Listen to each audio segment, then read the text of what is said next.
So, so I was going to continue talking about Deep Cluse, which is the green, white, blue commander deck from Murder at Karlov Manor.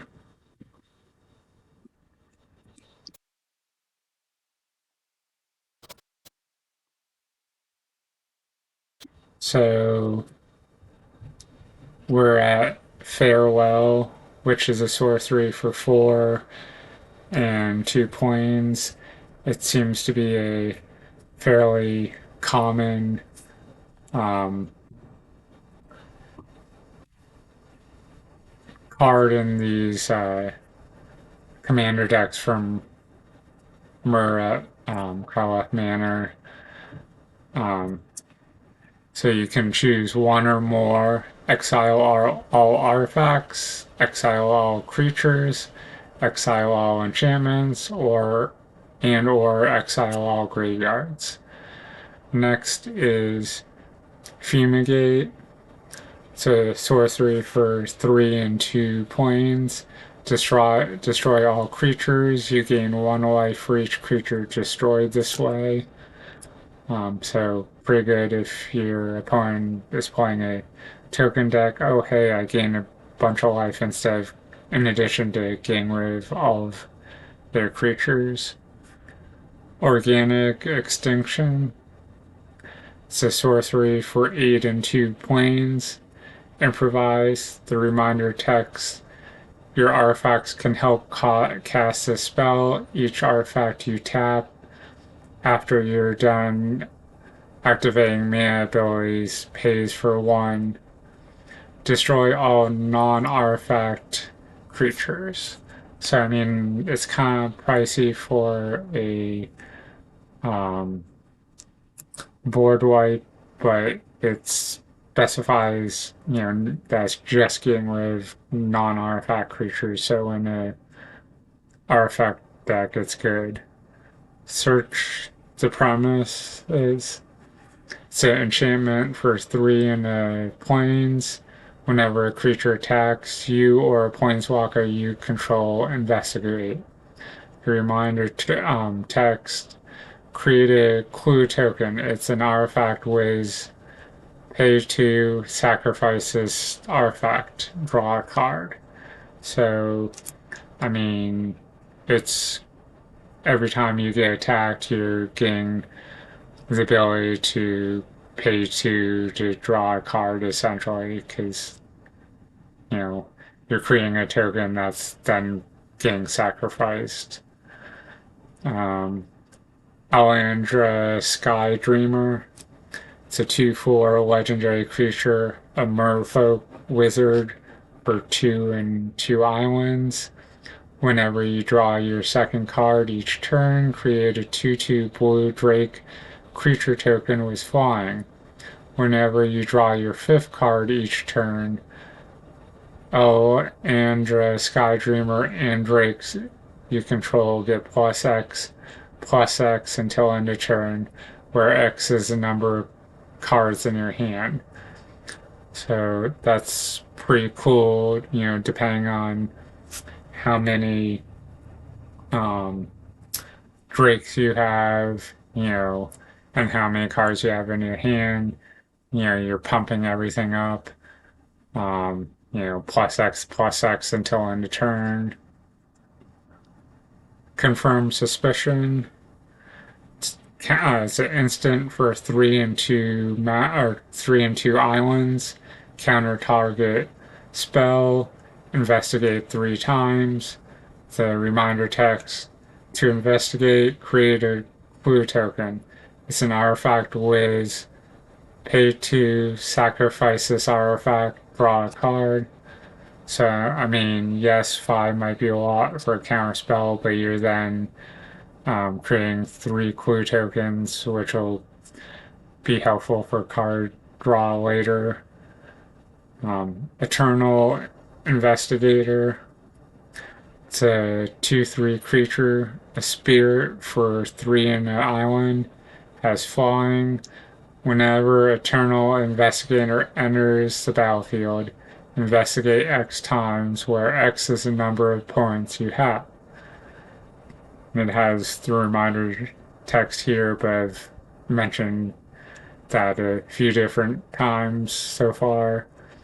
Whenever you draw your second card each turn, create a 1/1 white spirit creature token with flying.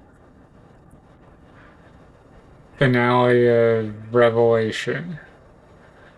It's a sorcery that costs X and 2 islands. Draw X cards. If X is 10 or more, instead shuffle your graveyard into your library, draw X cards, untap up to 5 lands, and you have no maximum hand size for the rest of the game. Exile Finale of Revelation. So, I mean, yes, where it has X in the mana cost, you're potentially casting it for a lot, but it also does a lot because you're drawing cards, and if you're drawing 10 or more, you're shuffling your graveyard into your library, um, and you're having no maximum hand size, if you do it for the 10 or more.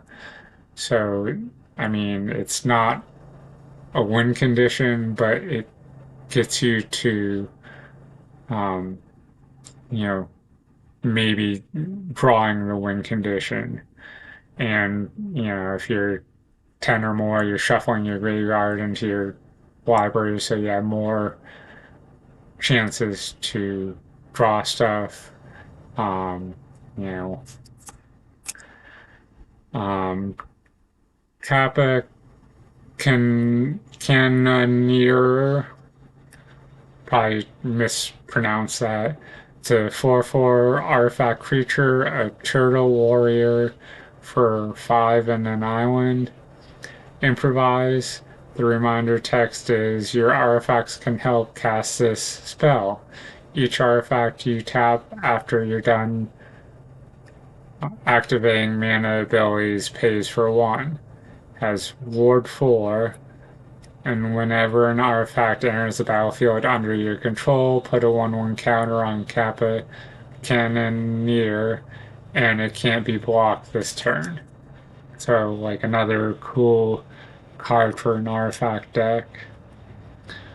Next, we have Mechanized Production.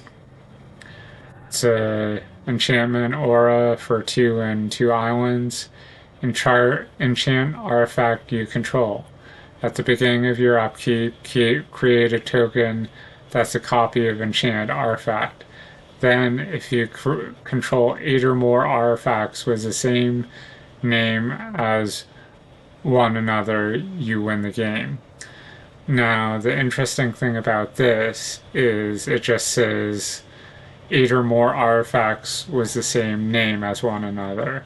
It doesn't specify that it has to be the artifact that you enchanted.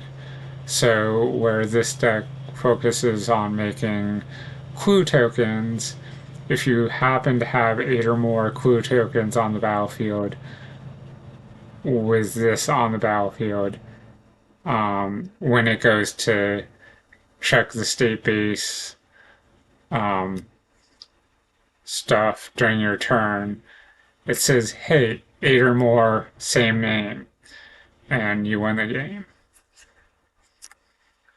Next, we have Nadir Kraken.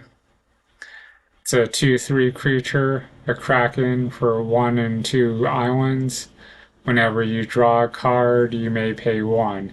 If you do, put a 1/1 counter on Nadir Kraken and create a 1/1 blue tentacle creature token. Now, this Kraken's a lot cheaper than a lot of the Krakens I'm used to seeing. And I mean, it provides for the cheap man cost. It provides a lot of value. Like, yes, it's only a 2/3, so it's not that big of a creature, but you can pay 1 to put a 1/1 counter on it and create a token. So, I mean, that's pretty good right there. Shamir Dragon. It's a 5/6 creature, a dragon for 4 and 2 islands. Has flying. As long as you control 4 or more artifacts, Shamir Dragon has hexproof. Tap 2 untapped tapped artifacts you control, draw a card. So, I mean, this is kind of interesting that, like, yes, it's a dragon, but it also, um, you know, goes with that artifact theme of if you have a certain amount of artifacts, it gets hexproof, and you're able to tap artifacts for card draw. Next, we have Tefari's Ageless Insight. It's a legendary enchantment for 2 and 2 islands. If you would draw a card except the first one you draw in each of your draw steps, draw 2 cards instead.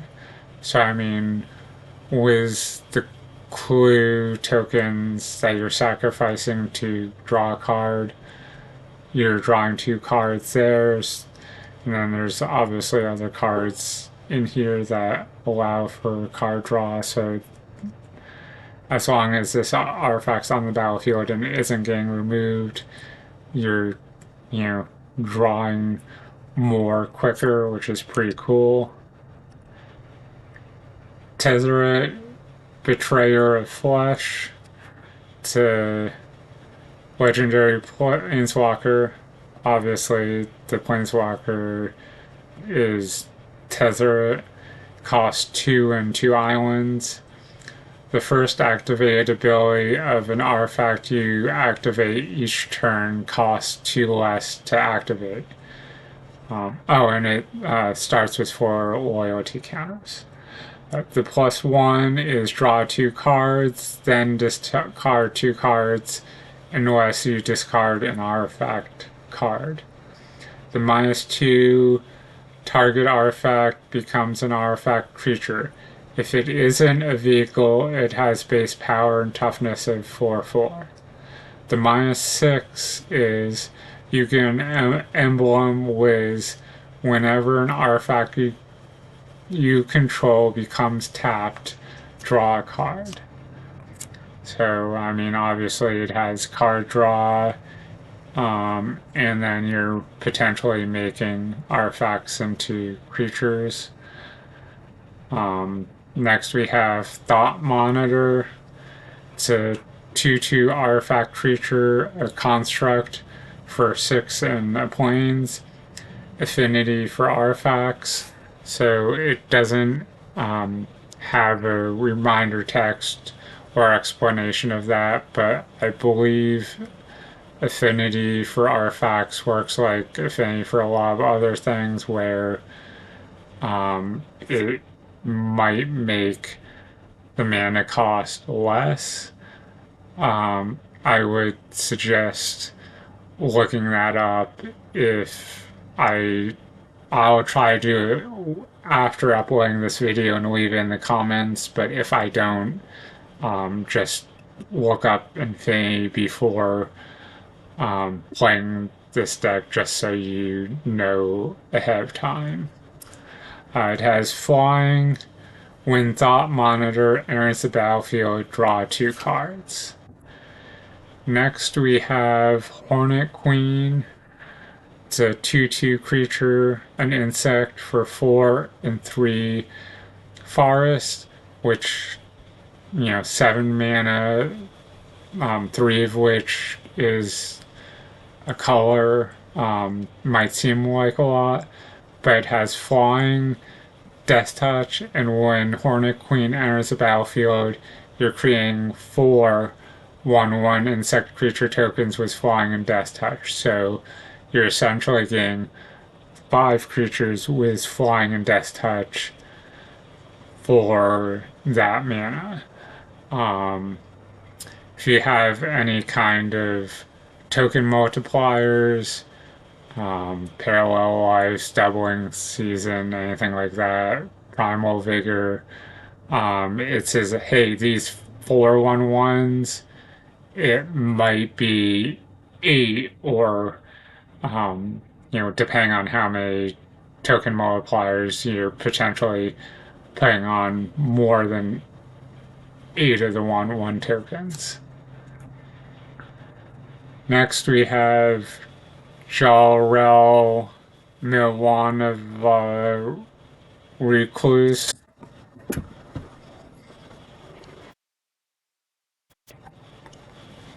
It's a 1/2 legendary creature, a human druid for 1 and a forest.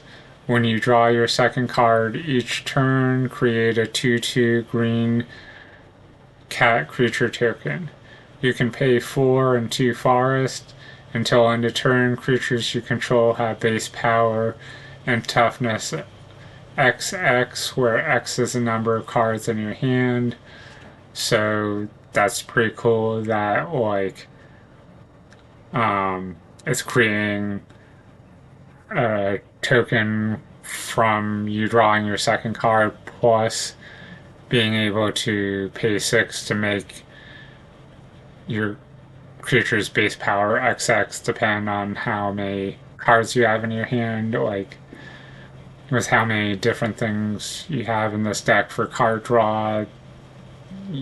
Your creatures are potentially getting huge. Next we have Tireless Tracker. So 3/2 creature, a human scout for 2 in a forest. Has the landfall whenever a land enters the battlefield under your control. Investigate has the reminder text here, but I've already touched on what investigating does a few times earlier in the video. Whenever you sacrifice a clue, put a 1/1 counter on Tireless Tracker. When I first read the card name, it made me think of a TV show that some of my coworkers watch called Tracker. I personally haven't seen it, but I've heard people talk about it. And the coworkers that I've heard talk about it seem to enjoy it. Next, we have Killer Service, which is the art's kind of interesting. It's a rhino that is standing up like a person would, on 2 legs instead of down on 4, and it's dressed up as a waiter. It's an enchantment. Whenever Killer Service enters the battlefield, create a number of food tokens equal to the number of opponents you have. The reminder text: their artifacts whiz, pay 2, tap, sacrifice this artifact. You gain 3 life. At the beginning of your end step, you may pay 2 and sacrifice a token. If you do, create a 4/4 Green Rhino Warrior creature token. So that's kind of interesting that you're making tokens to then potentially pay 2 and sacrifice those tokens to make a 4/4 token. So even though this tokens you're sacrificing aren't creature tokens, you can turn them into creature tokens. Next, we have Adrix and Nev Twin Caster. It's a legendary creature, a merfolk wizard. It's a 2/2. It costs 2, forest and an island. Has War 2. The reminder text: whenever this creature becomes a target of a spell or ability an opponent controls, counter it unless that player pays 2. If 1 or more tokens would be created under your control, twice that many of those tokens are created instead. So I did mention token multipliers earlier. This creature acts as a token multiplier. A couple of the cards I named were enchantments that do that, but this is kind of better because it's a creature that, so you'd have a extra body on the battlefield, plus it does what those enchantments does also. Next is Cholan, Teller of Tales. It's a 2/4 legendary creature, a human druid for 2, a forest and plains and an island. So where it is a legendary creature and it has all 3 colors, it could be your commander in this deck. Um, don't think it's one of the initial suggested ones that are usually at the beginning of the deck. Has vigilance. Whenever you cast a creature spell, draw a card. Then you may put a land card from your hand onto the battlefield. You can pay 3 and tap this guy. Return target card you control to its owner's hand. So where some of the cards have enter the battlefield triggers, you could pay the 3 and tap this guy to return something to your hand to then play something that has entered the battlefield trigger either later this turn or the next another turn. So that's kind of cool. Disorder in the Court.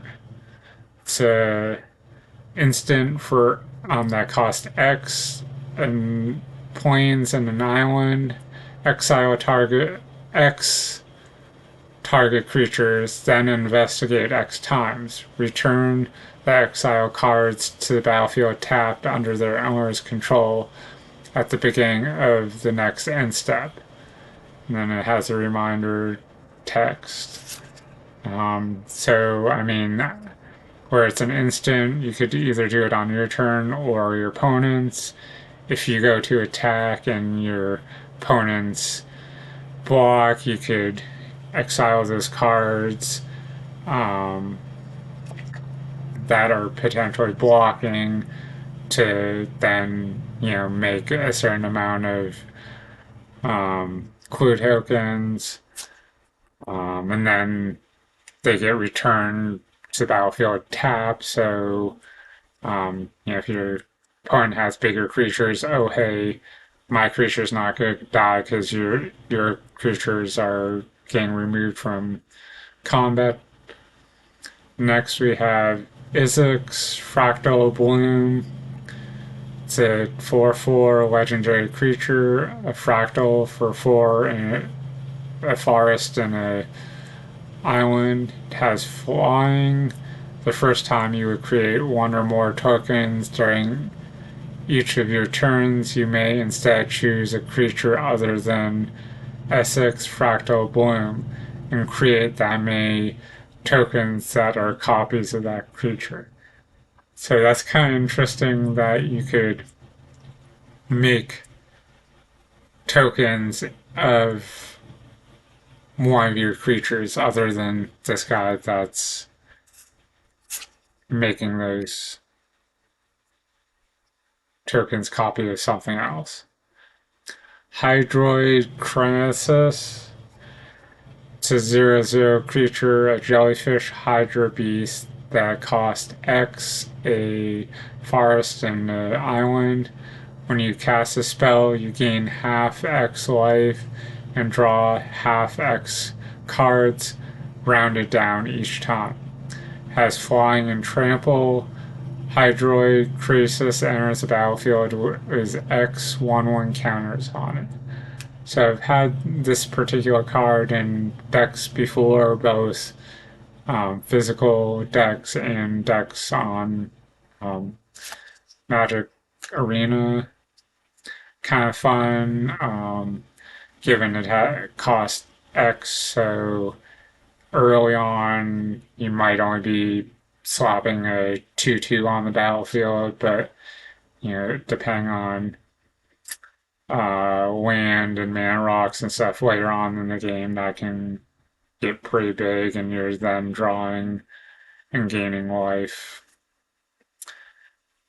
Coma Cosmos Serpent. It's a 6/6 legendary creature, a serpent for 3, 2 forest and 2 islands. So yes, it's 7 mana, 2 of one color, 2 of another. So it's a lot. but it does provide a lot of value because it's a 6/6, big body, can't be countered. At the beginning of each upkeep, create a 3/3 blue serpent creature token named Coma Coil. Sacrifice another serpent. Choose one. Tap target permanent. Its activated abilities can't be activated this turn. Or Coma Cosmo Serpent gains indestructible until end of turn. So, I mean, you're creating a 3/3 token that you can then sacrifice to, um, do two different things that are potentially helpful. Wonus Cryptozoologist. It's a 1/2 legendary creature, a snake elf scout for a forest and a island. Whenever another non-token creature enters the battlefield under your control, investigate. Tap, sacrifice X Clues. Target opponent reveals the top X cards of their library. You may put a non-land card with mana value X or less from among them onto the battlefield under your control. That player puts the rest on the bottom of their library in a random order. So, I mean, you're potentially stealing a card from your opponent's library, depending on how many clues you're sacrificing. Sylvala Explorer returned. It's a 2/4 legendary creature, an elf scout for one, a forest, and a plains. Parlay. Tap. Each player reveals the top card of their library. For each non-land card revealed this way, add a forest and you gain a life. Then each player draws a card. I mean, that kind of interesting for, but, I'm on the fence about, value-wise, just, kind of different. Next we have Academy Manufacturer. It's a 1/3 artifact creature, an assembly worker for 3. If you would create a clue for food or treasure token, instead create one of each. So with how many different things make tokens, if you make any one of those kind of tokens, you're making one of each of those with this guy on the battlefield. Idol of Oblivion. It's an artifact for 2. Tap to draw a card. Activate only if you create a token this turn. Or pay 8. Tap. Sacrifice Idol of Oblivion. Create a 10/10 Eldrazi creature token. I feel like this guy is in one of the Eldrazi commander decks, but I don't remember which, because I think there was one, and I want to say Commander Masters, and then one in another series, or different set. Inspiring Statuary. It's an artifact for 3. Non-artifact spells you cast have improvise. I've kind of done the rule of text for that before, but it's basically convoke for artifacts where your artifacts tap to pay for 1 after mana abilities have been activated. Next is Nettle Seist. It's a artifact equipment for 3, living weapon. The reminder text: when this equipment enters the battlefield, create a 0/0 block full Phyrexian gem creature token, then attach this to it.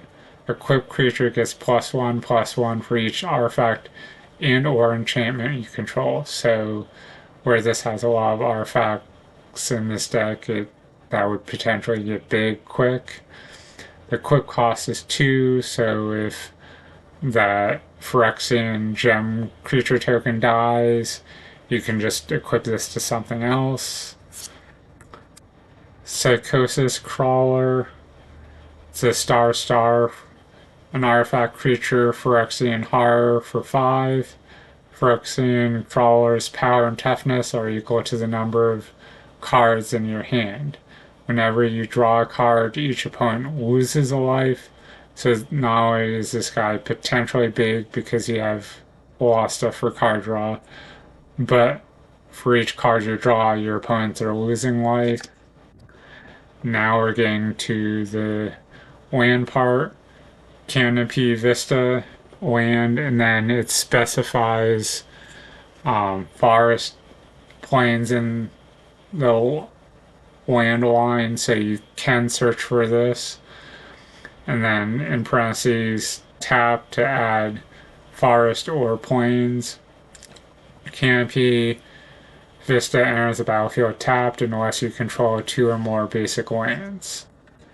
Exotic Orchard, tap to add 1 mana of any color that a land an opponent controls could produce.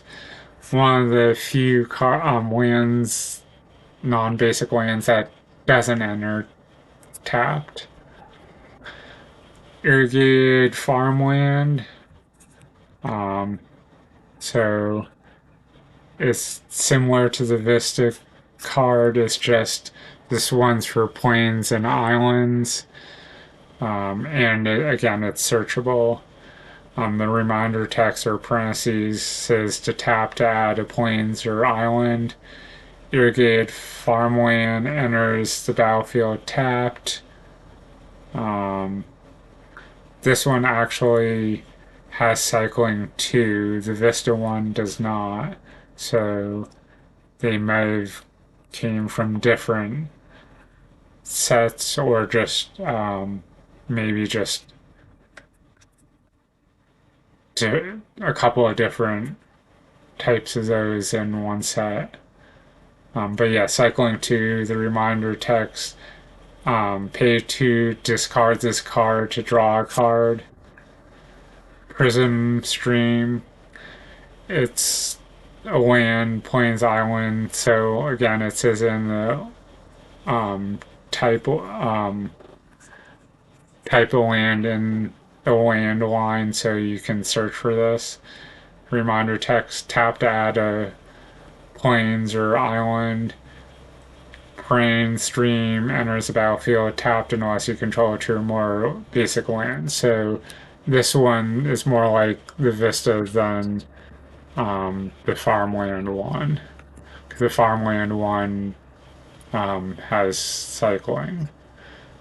Scattered Groves is the one like farmland, I guess.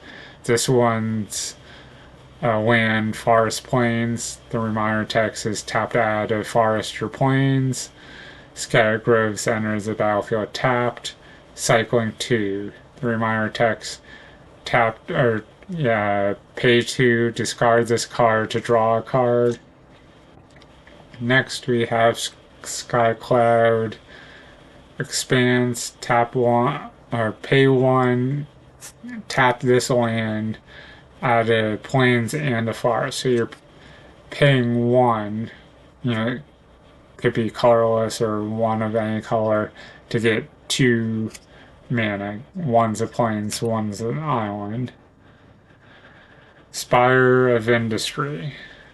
It's a land that can tap for colorless or tap to tap. Pay 1 life, add 1 mana of any color. Activate only if you control an artifact. Sungrass Prairie. It's a land.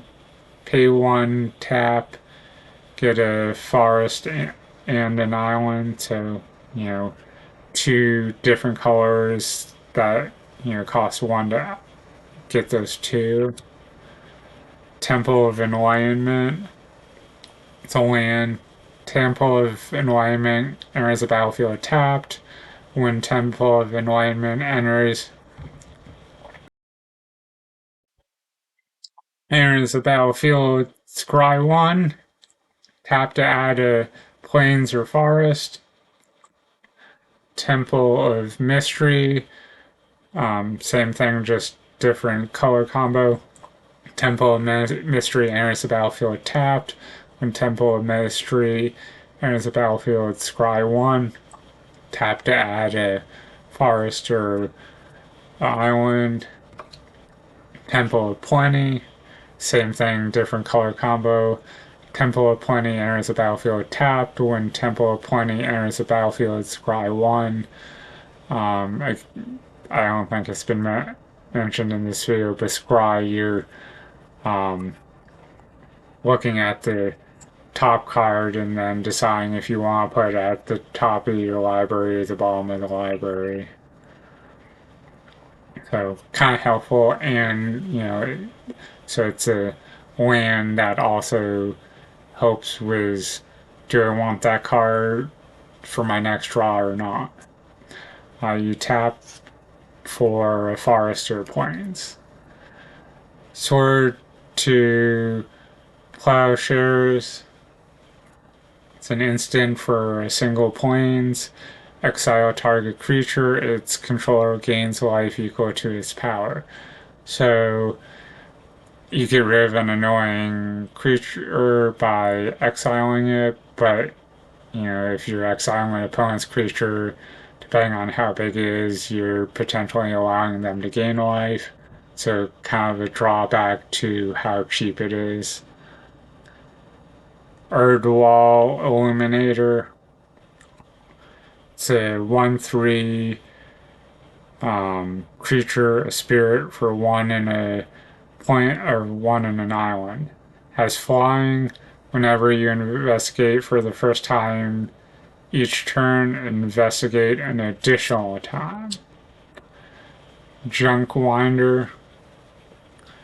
It's a 5/6 creature, a serpent for 5 and 2 islands. Affinity for tokens.